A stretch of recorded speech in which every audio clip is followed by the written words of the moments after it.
You ever wonder how a machine actually learns to make a choice? I mean, not just a random guess, but a really smart, calculated decision. Well, today we're going to pull back the curtain on one of the coolest ideas in machine learning, the decision tree. Specifically, we're going to figure out how it knows the perfect question to ask right at the very beginning. Okay, so just take a look at this. We've all seen flowcharts like this, right? It's basically a decision tree for using emojis. Should you use one? Are you under 20? Is this for work?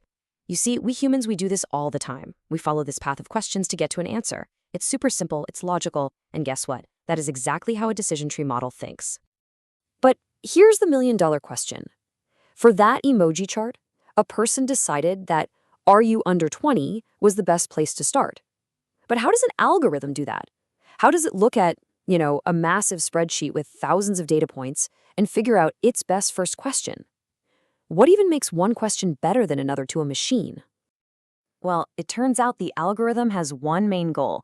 It wants to ask a question that takes a big, messy, mixed-up pile of data and sorts it into the cleanest, most organized groups it possibly can. And in the world of machine learning, this idea of cleanliness has a name. It's called purity. And to really get what purity is, we gotta look at its opposite, impurity. So picture this. You've got a bucket of balls, and they're half red, half blue. That's what we call an impure node. If you reach in, your guess is a total 50-50 shot, right? That's maximum uncertainty. Now, imagine a different bucket, and this one has only red balls. That's a pure node. There's zero uncertainty. You know exactly what you're going to get. So the whole point of asking a good question is to take that messy, mixed-up bucket and split it into new buckets that are as pure as possible. Okay, but how does a machine actually measure this messiness? It can't just look at it and go, yeah, that looks pretty mixed up. No, it needs a number. It needs a hard mathematical score to quantify just how much uncertainty is in any group of data.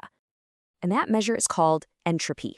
All it is really is a number that tells you how much surprise or uncertainty is packed into your data. So, high entropy means lots of disorder. Think of our 50-50 bucket of red and blue balls. Low entropy means very little disorder. That's our bucket with only red balls. Simple as that. And what's really fascinating is where this idea even came from. It wasn't invented for machine learning at all. This concept was pioneered by the absolute genius Claude Shannon way back in 1948. He was working on measuring information loss over telephone lines, and in the process, he accidentally gave us the perfect tool to measure uncertainty in data. Pretty cool, huh?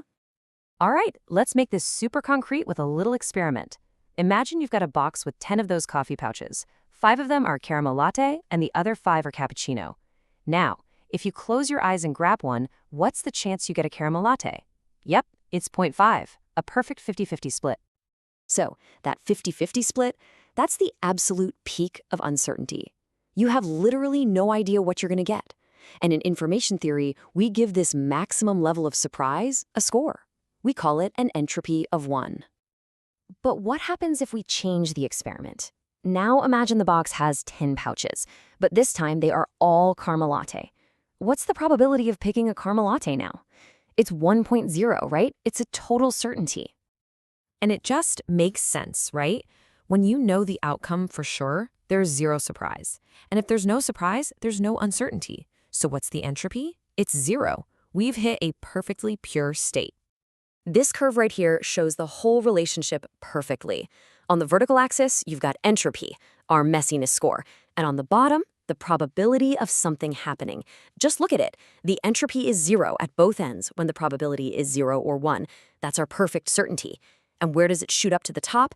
Bam! Right in the middle at a probability of 0.5. That's maximum uncertainty, our 50-50 coin flip. Okay, so we've got our tool to measure messiness. It's called entropy. But remember, the goal isn't just to measure how messy things are. The goal is to clean it up, to reduce the mess. So the next big question is, how does the algorithm figure out how much a question actually helps? And this, my friends, brings us to the hero of our story, information gain. It's a measure of how much a question reduces our uncertainty. You just calculate the entropy you started with, and then you subtract the new average entropy you get after splitting the data. And it's a weighted average, which just means we take into account how many things land in each new pile. All right, enough theory. Let's see this thing in action with a classic example. Let's say we have data for 14 days and we want to predict if we're going to play tennis based on the weather. So before we ask any questions, we've got this mixed bag of 9 yes days and 5 no days. The starting entropy for that mess is 0.94. Now, let's have a showdown between two possible questions. First up to the plate, let's try splitting our data by outlook. So what happens? Well, if the outlook is sunny, we end up with 2 yes days and 3 no days. If it's overcast, look at that. We get 4 yes and 0 no. That's a perfectly pure group right there. And if it's rain, we have 3 yes and 2 no. So the algorithm goes to work. It calculates the entropy for each of those 3 new groups, sunny, overcast, and rain, averages them together, and subtracts that from our starting messiness of 0.94. And the result? The information gain for asking about outlook is 0.247. All right, that's the score to beat. Now for our second challenger. What if, instead, we ask about the humidity? Okay, if the humidity is normal, we get a group with 6 yeses and just 1 no. And if it's high, we get a group with 3 yeses and 4 nos. So, we run the exact same math for this humidity split, and drumroll please, the information gain comes out to 0.151. And now the decision is easy. We just compare the scores. Outlook gave us a gain of 0.247, while humidity only gave us 0.151. It's not even close. The algorithm has found its winner. The single best, most informative question to kick things off is, what is the outlook? So why does any of this matter? Well, this whole process, always picking the question that gives you the biggest win right now, is what's called a greedy approach. It's not thinking 5 steps ahead. It's just making the absolute best choice for the current moment. And you know what? This simple strategy is amazing at building smaller, more efficient decision trees. And we love simple trees because they're less likely to get tripped up by random noise in the data, and they usually do a much better job of making predictions on new stuff they've never seen. So in the end, it really does all come down to asking the right questions. The algorithm just learns to do this by hunting for the biggest information gain it can find, cutting down the uncertainty step by step. So think about it for a second.